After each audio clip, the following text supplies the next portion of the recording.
Hello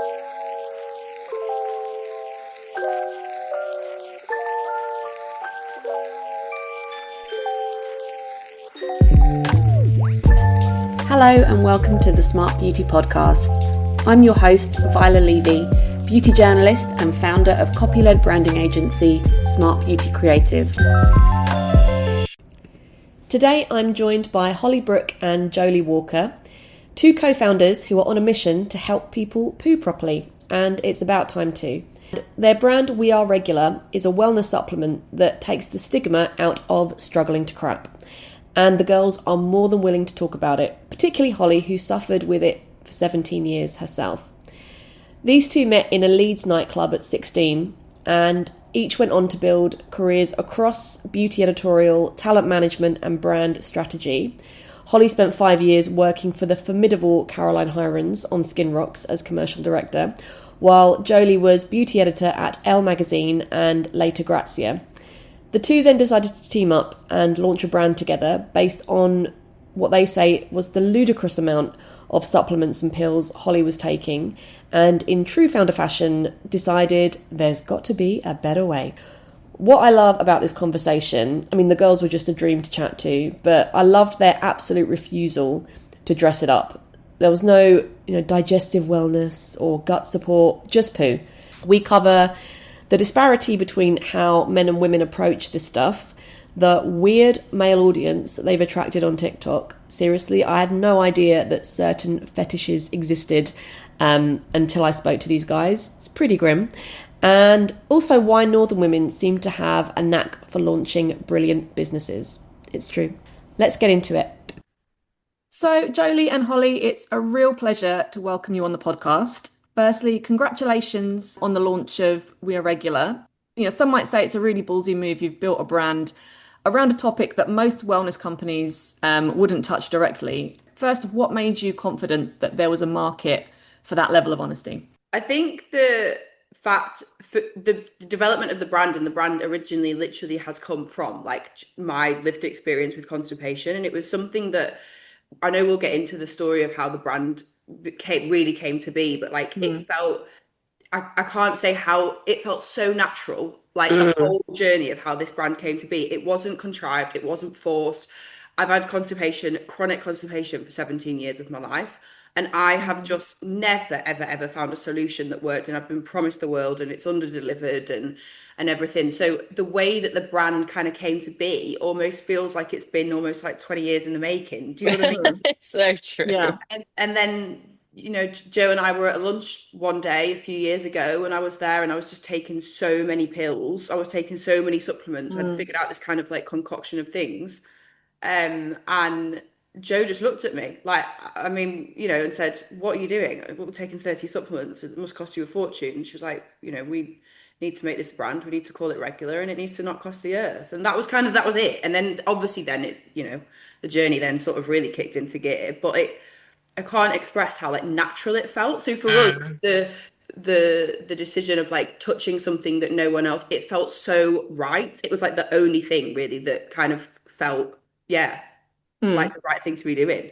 I was just going to say, because obviously we've both come from beauty backgrounds, so we've seen a lot of launches. So I would see a supplement brand pop into my inbox every day. Holly had literally tried every supplement for constipation throughout her years of lived experience. And it just felt different when we said it at that lunch. We were like, how is nobody doing this, but actually just saying what it is? We are two Northern girls who are very comfortable talking about poo. Definitely more now when we talk about it every single day from the minute we wake up. But it felt like a very natural conversation. And in terms of our personalities and having known each other since we were 16, we I've obviously been best friends for that long because we're on the same level. And then we had that conversation quite quickly afterwards as well about breaking poo taboos. And we were like, wait a minute, why are we searching? And everyone's like, which is not, not shouting at other brands, but saying digestion or kind of cloaking it with language that we wanted to kind of change that conversation and be very loud and proud around poo, essentially. we have seen so many beauty brands, like it's saturated. Mm. And the supplement space, I mean, I wouldn't want to be in any other the customer retention, that from a business perspective, it's a very viable industry and it's a booming Mm. industry and it's continuing to grow and grow and grow. So I mean, I'd far rather be in that space right now than, I feel very comfortable like where Yeah. we are. When wellness is having such a huge moment, do you think that's going to continue and it's here to stay rather than just being a fad, passing trend? 100%. People, and I was talking to Paul about this the other day, and I think obviously a huge shift during COVID. Self-care became such a daily lived experience for us because we were locked down in our homes. Skincare obviously went absolutely booming, and people just started taking care of themselves, and I think researching more into supplements and what's essentially going to make them feel good. And I think, and to touch on your question before about the kind of business mindset, Hull is obviously a very business background. I was more in editorial. So the language and how he spoke to people, it very much came from community first. And yes, Mm. obviously, one wanted the viable product. But I think when you're creating something with a community first mindset, the rest will follow, and hopefully, investors down the line or retailers will get that because they're buying into a story. Mm. And again, this is very much Holly's live story. So we didn't create a brand to tap into women's insecurities. We literally created it from Holly's lived experience. So I Mm. think that really differentiates us Mm. in how we speak to our consumer. And also because we are our consumer. I was Holly going was to say. amazing. Yeah, Holly Mm. was amazing. And we did all of these things and we did customer profiling. And I was writing mine and she was writing hers. And I was like, I think I'm just basically writing about me. So we hope we know what they want because we are the person that Yeah. we are marketing it to. And to go back to your question about the supplement space, I definitely see it booming. Even the conversation you have with your friends. And, Mm. focus groups is something we're starting to do more of and to get that really personal feedback, which I think would be amazing. But chatting to people, to friends and also on a online space, you realize how important it is to people now because it genuinely makes a difference in their lives. 100%. But there's a lot of skepticism, as you guys, I'm sure you're aware, with supplements. And I imagine you've heard this, especially you, Holly, time and time again. Well, you just need to have a good diet and then everything will be magically fine. I mean, how do you educate people about this, the fact that it's not that simple? I think it's honestly, it gripes me so much, but then at the same time, I understand it. The other day, I was in a coffee shop and I was talking to someone. She was it turns out she was a GP, and she took laxatives all the time, and Mm. she clearly suffered with a very similar situation as to what I had.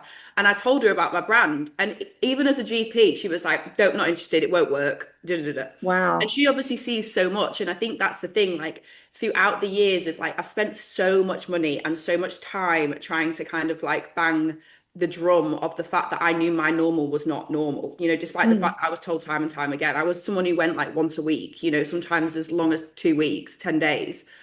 And so when you're constantly told that, oh, that's just your normal, you do start to build a huge amount of resilience, frustration as well. And so I guess from an education standpoint, I believe the only way that I can do that is through telling, like I said, like my lived experience with it. Obviously, the fact that I had tried everything. Sometimes, we have a weekly newsletter on a Sunday that goes out, and we both agree, obviously as well with Joe's background, like we just want that to be editorial, educational, interesting. Mm. It isn't even about, it's barely ever about the product. It's about, one week Joe wrote an amazing piece on the fart walk, right? Like, and These are the ideas that come to me on the toilet, literally. and it was actually like commercially a very successful newsletter for us because but it's not about that. It's just about the fact that like we really do feel so passionate about creating this like safe community where people can come and feel Yeah. and we're just really passionate about wanting to change people's lives because genuinely for me like that period of my life where I kind of went on this journey with these supplements and then started to truly transformed like my Mm. life in so many ways. I mean, do you think that's essential for any successful brand? And I asked quite a few of my guests who are female founders that as founders, you need to be the ambassadors, you need to be front Mm. facing. And as you were saying earlier, pretty much an open book. Yeah. Yeah. Yes, yes, yes. I mean, Yeah. we've told some pretty graphic poo Mm. stories on other podcasts, on social. And I think, again, coming back to the breaking the poo taboo mission that we have, you have to be open if you are expecting other people to Mm. be open. And I hope and think that we are having that effect already, just from the messages and the DMs we're getting. Obviously, we don't have someone else checking DMs. We're very much in there checking DMs, replying to reviews on the website. So we Mm. know what people are saying, and people are definitely being more open or just saying to us, like, I felt so uncomfortable talking about the issue that I've had. And I hope that we have created already that safe space that will just continue to foster and nurture those conversations, to take away the shame that people have around poo that's been ingrained in us, particularly as women, from like a young age. There was a Andrex campaign, which was last year, and the percentage of schoolgirls who don't poo at school, which is creating long-term issues for them, literally holding it in because they feel shame around it, embarrassed. I don't know if they feel Mm. like they might be bullied about it. And it's something that we all do every day. So we really want to break that shame and break the stigma and just be, we say, just be loud and proud in like a very quiet corner of women's health. So that underlines everything we do. Yeah, because when you think about it, it's just poo. Like we need to get over. We need to get over it. I We mean, really need when to I get was over pregnant, it. I remember thinking, I remember saying to somebody, "Oh, I just can't. I'm just dreading to like, the shit. I just don't want to deal with it." She said, "You'll get Yeah. over that. It's fine." And you know what? I did. It's like actually, this isn't, this is. It's not pleasant, but it's not a big deal. And Let's just be being like, liberated Honestly. by it, guys. I mean, I don't know. I just think you realize like, yeah, you'd always, we always say you get up and you'd go, if you're at a restaurant or whatever, you'd be like, oh, I've just got to go for a wee or whatever. You'd never go, oh, by the way, I just got to go for a poo. Do you know, one of like, I mean, I've got so many things we want to do with this brand, but like, I would just love to change the conversation. Like, I'd love it if that was why do we have such, when in my opinion, the bodily function of having a poo has so many positive, if if you're healthy with your bowel habits, has so mm, many um just great things to celebrate, maybe versus, they're both valuable in varying degrees, but like there's just so much. Yeah, so it's been really, we spent a lot of time thinking about why society we have this like real shame. And I think that's definitely been something that we've really seen in terms of the disparity in gender. We're trying to get into TikTok. We're millennials ourselves, so TikTok is a bit of a. I didn't even have TikTok till about a year ago, and I just downloaded it because I was like, I'm gonna have to get on board with this. And the conversations that are had around our topic, poo, constipation, etc., attracts a very different audience from a male lens, not necessarily a positive one, I would oh, say. really? Yeah, they seem to have a bit of a fascination. We have a larger male audience on TikTok than we do on Mm, Instagram, I would say. But they have just like a bit of a weird fascination with women pooing. And I think the platforms wow. are so different. Um, Mm. so it's definitely been, yeah, an interesting seeing the disparity between men and women. And men are just, Joe did a poll on a stories around like, would you poo on, I can't remember what you put, Joe, but it was. I just did, yeah, bit of research on my personal stories, and I was asking all about poo. And it turns out that men like to poo on work time because they like to be paid to poo. Which, when you think about it, makes a lot of sense. So, yeah, Yeah. why wouldn't you be paid to poo? It would have not even crossed my mind. Like, pooing in the office is the last place that I want to poo, especially if Mm, you are dealing with cubicle situations. But I think the approach of being like, why wouldn't I? They don't even second guess it. mm, So, in terms of it being ingrained from you from an early age, yeah, women are yeah. definitely, you know, what am I trying to say? One Well, it's not. second, got this bit. Yeah, definitely we are like taught to hold it in, and we feel that we have to, when obviously Mm. we do not. And we spend And less time in the toilet. So people talk about like, oh, why is my like husband in the toilet for like hours on end? 60 Whereas, minutes. Yes, yeah, whereas and we're kind that of in is and not out. good for you. You should Yeah. not sit on the toilet for more than 5 minutes. Can give you internal hemorrhoids and other issues. Mm. So don't do that. But poo on work time because you might as well be paid for it. And also, I think in men's toilets as well, like with men, because obviously you've got the urinals there. If they're going in the cubicle, everyone knows what they're going in there for. So I think there's less Yes, Yeah, kind that's of so that's so true. true. self-consciousness That is so than with true. us, because we can sort of pretend that it could be either. Yeah. So it's less, yeah. That And is so true.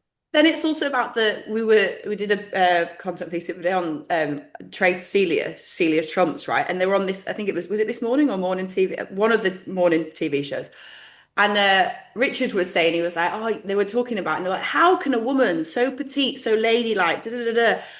And you know, when you're like, this is the problem. Like, I understand. I'm not like shaming. It's just more, this is the problem. You know, why are we shaming a woman for, again, it's like a bodily And function. she And because owned it. She's like, oh, I always own up to it. Like, she Yeah, just an completely owned it, which I award-winning thought was brilliant. actress. yeah, an And award-winning the actress, thing let's so choose to talk about is the fact she that she farted. farted. If Like, that was a man, if that was that Joe rugby player, they'd be laughing, they'd it be would, applauding him. Yeah. yeah, but it would not even being applauded him, it wouldn't have become a conversation. And how are you guys hoping to perhaps tackle that with your brand?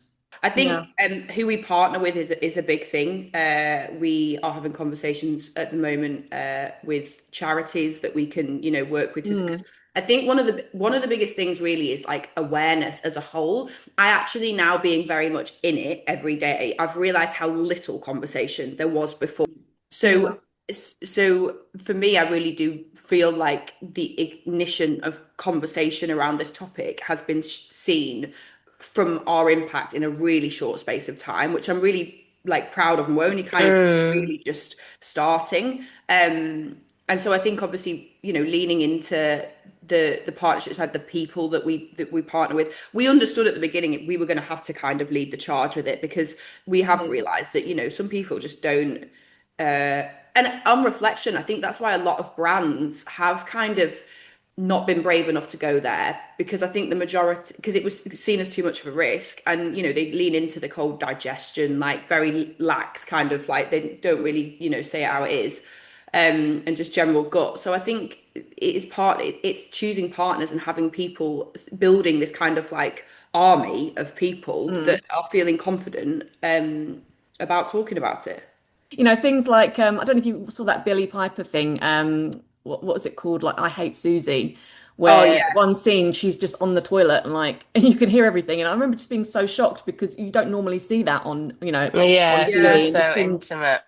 Mm. like that. So Yeah, I also think education is a huge problem. We have an Mm. amazing nutritionist, Laura, who we'd worked with for a long time, and bite-sized, relatable education, I think, has so much power yeah. in breaking down taboo topics, Mm. period poos, stress poos, alcohol poos. Like it's interlinked with so many different things, but it's just not something you see. So I think not even being loud about it all the time, Mm, just sliding it into conversation and not making a fuss about it.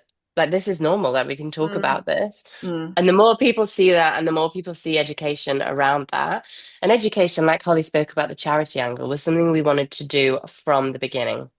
And when we did this TikTok series where we went around, we went to Leeds, Manchester, London, and interviewed people on the streets about their bowel habits. We asked a very broad range of questions. And one of those was asking, do they check their poo as they check their breasts? And the majority was absolutely not. What would I even look for?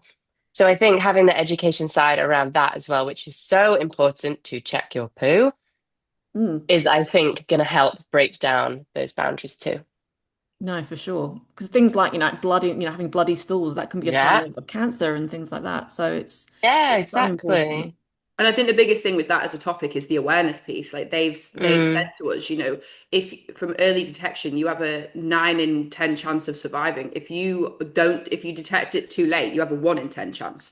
So Yeah. with bowel cancer, one of their biggest things is kind of like they just want, if more people, if it was a more if it was a more spoken about topic in everyday sort of, then there'd be a huge difference just on that alone. Do you know what I mean? Mm. Like, it's the awareness piece. You know, there's nowhere near as much awareness as there is around sort of other cancers like breast cancer or whatever. So yeah.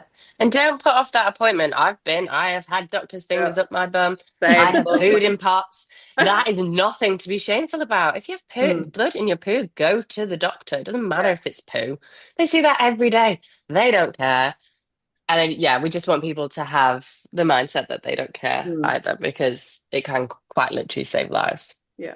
And social media, I want to go back to what you were saying about where on TikTok you had these kind of sort of creepy guys that were sort of fascinated by women Mm. pooing. How do you get around? How do you kind of deal with that? So you're reaching the right people and you're not getting I hate to say fetishists, but that sounds like what they Yeah, are. ignore the Um, weirdos, ignore the yeah. weirdos, and keep on with your mission. And yeah, Mm. do It's what you do best. But Holly runs the whole TikTok side of things and is amazing at that. So Holly, you'll not. have more insight.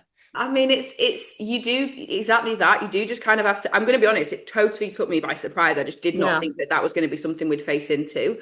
And then obviously, you ignore the weird comments. You have to, because it's just not even worth like. And also the whole brand is around. We're not trying to like. We don't want to shit, but at the same time, I mean, some of the yeah. I mean, they're very amusing. I'll put it. At least it gives me a laugh every day. Yeah, follow us on TikTok. Just have a look. Yeah, yeah, Yeah. yeah. But you do just have to you do have to kind of keep going with the mission. And I think there's more that we can be doing as a brand. There's more conversations we need to be having directly with TikTok. Because I think that there is a definite bias towards conversations and topics that are I was going to say. deprioritized from a women's health perspective. I know people that you know advocate and confirm that, brand owners, also people on the other side, you know, with TikTok. But then you've got, and then there's just a whole layer of toxic misogyny that seems to just kind of sit on there as if it's, you know, um, Normal. as if it's normal. I've never really fully appreciated how different the platforms are until really kind of launching the brand and truly kind of immersing yourself in that in comparison to say other platforms like Instagram. But yeah, you have to keep pushing the mission and don't let that kind of shift your, because at the end of the day the content is, I mean, I'm biased, I know, but the content's amazing. And at the end of the day I think it's who we what TikTok stands for us is exactly kind of how we are going to change the narrative, because there Mm. is an opportunity to be Yeah, there's obviously more opportunity, maybe even.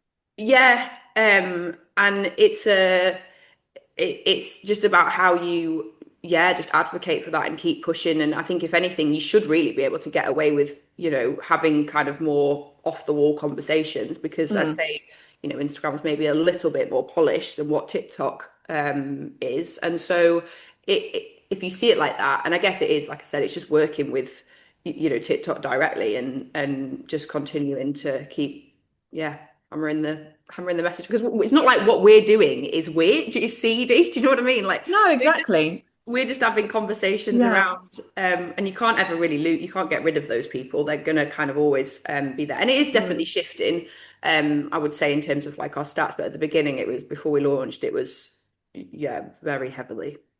And I'd love to ask you both about your respective backgrounds when you sort of decided to create the brand. So, Jolie, I'll come to you first because obviously there's a lot of former beauty editors that are now launching their own brands, which is amazing. I mean, what do you think gives you guys the edge or gives you that sort of unique point of difference that sort of other founders don't necessarily have? Who is our unique point of Yeah. difference? Like, we are, I think, in the industry, from what I've seen, the only people speaking about it how we are speaking about Mm, it. So who is our point of difference? And like I said, you just asked about my background then. So I was on magazines for 13 years. I was mm, head of beauty at Grazia until June, and before that, Elle. So I have seen so many brands launch, and I absolutely love seeing other beauty editors launch brands. It's, you know, we all know each other in the industry. And so that's really comforting. And people are very open with giving advice and definitely championing each other, which is nice. But I would mm. say, yeah, from what we're doing, poo is definitely our point of difference. And how do you find it different from working on magazines like what you do? Obviously, it's very different, but what are the Oh main my things that God. jumped out at It's you? so different. Even I was speaking with our amazing designer the other day, who created the whole brand aesthetic, and I used to work with in magazines, and he now works more on the brand side. And it's so interesting. Once you have your issue, once it's in press, you can't do anything about it. It's on the shelves, Mm. that's done. So you kind of tick things off. Whereas ours is like the to-do list is never ending. And I just feel like nothing gets ticked off. They just grow, which is also really nice and exciting. And I have learned so much in the whole process coming from an editorial background and being thrown into business. I always wanted to get into business. Never thought it would be a poo supplement. As Holly said, that was a very organic conversation that led to where we are now. But yeah. It has been the journey, and Holly, who has, and you'll come on to in a second, had an incredible background in building brands and startup Mm. brands in particular. So I've learned so much from her and from the journey. And I think just listening to people, Mm. I think that's so, so important when you are a community first brand. The people come first, and your customers come first. So that's the approach we've had from the beginning. And Holly, you worked with the amazing Caroline Hirons. I mean, what were the main things that you learnt from working with her? Oh gosh. Wow, how long have we got? Have we got I hours? love her kind of no nonsense approach, and I think that kind of is mirrored in your brand's tone of voice. That, we're just going to go for it and be very blunt and honest about what this product does and how it's going to help. I mean, was there anything else that you took away from working with her? Yeah, oh my God. I mean, so much like Yeah. that.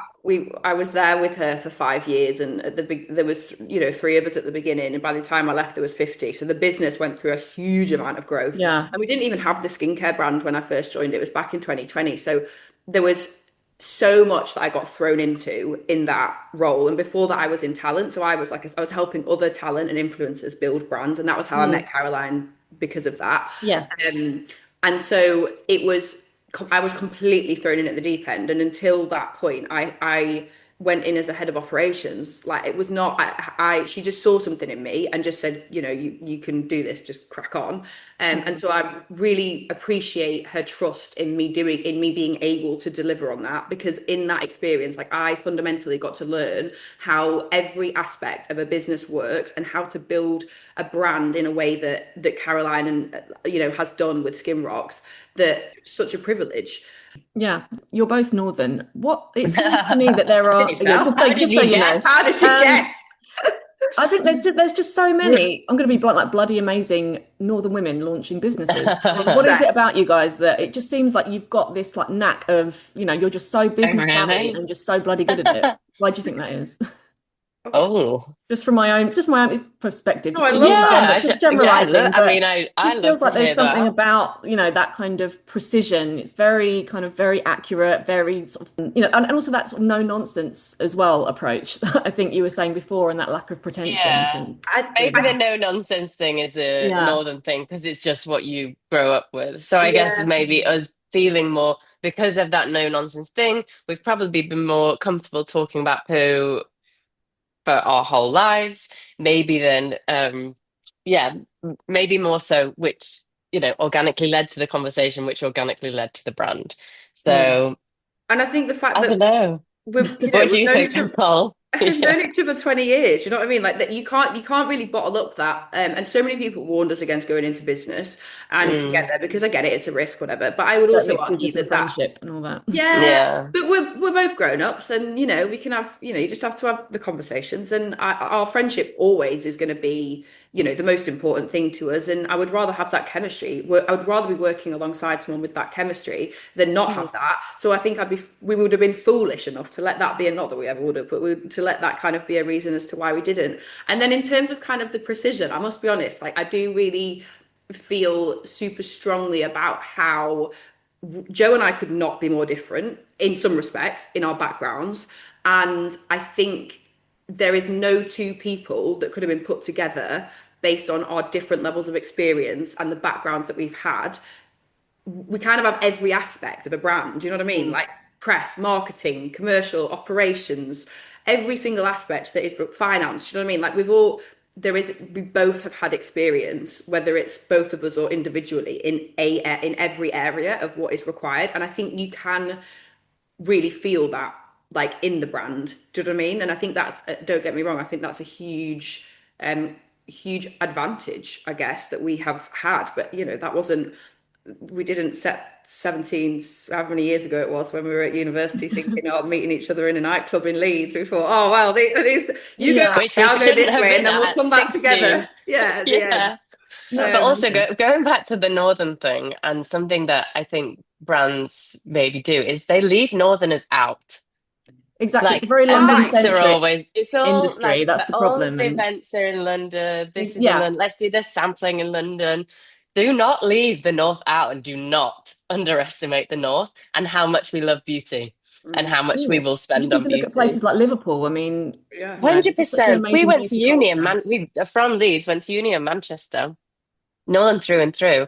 We used to like spend a full day on a Saturday getting ready for a Saturday night. No joke. Go to MAC, get your makeup done because you could redeem it against a lipstick if you wanted to buy a lipstick. And everyone wanted to buy Snog lipstick or what was the other one? Saint Germain or whatever it was. Yeah, Saint Germain. And yeah, it was a ritual. And I think don't leave Northerners out of the conversation 100%. And that's why when we did our TikTok campaign and we were asking people about a poo on the street, it was important to us to go back to Leeds, to go back to Manchester, and obviously did it in London as well. So the three places we've lived together. Because, yeah, do not underestimate Northerners and leave them out of the conversation. And I know you're both very busy, so I will let you go. But last but not least, what is your worries. ultimate vision for We Are Regular? Like, where would you like to see it in, sort of, say, 5 years or 10 years time? We did this on a brainstorm the other day and kind of looked at the year ahead, and we're very much aligned in what we want. But in 5 years' time, worldwide domination. Awesome. No, and I just think creating that, definitely at the heart of it is breaking the taboos and creating that poo community. But yeah, we'd like to go worldwide. In 5 years' time, I would like to think that like the conversation, a bit like obviously what happened with period care, in terms of the shift that happened, you'd always hide your tampons and you'd never really, it wouldn't be something that you'd, openly want to discuss, and there'd be a lot of shame around it. I want us to, and now obviously that's not the case. I feel a lot of work has been done by incredible brands to kind of change that. For sure. I want that to be the same for us, but when it comes to poo, and I just want, like, my dream is just to see people on the streets all just like openly talking about poo, and I don't know, I think that, have it on billboards. Yeah, there's so much humility that comes from it, and I just really want to change the conversation, and I want to see confidence in women feeling like they know they can talk about it. And I'd like also our lilac to become like lilac, and you just think regular. That's I guess the way that Glossier pink. Yeah, literally. That's what comes to your mind, right? That's so clever. Emily's amazing. But yeah, that's so true, Hol. Well, I think it's fantastic what you guys are both genuinely, like, you're not creating a problem and then, to try and sell a product. You're not playing on women's insecurities. You're genuinely trying to do good. It's really cool, and I wish you guys all the best. And thank you so much for chatting with me today. Thank you. Thank you for having us. Thank you. It was amazing.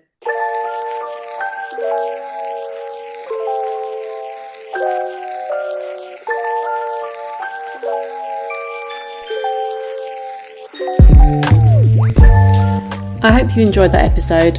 All links will be in the show notes, and feel free to visit smartbeautycreative.com or visit us over on Instagram to find out more about what we do. And if you enjoyed listening, please don't forget to rate and review Smart Beauty on iTunes, as it helps people find us. See you next time.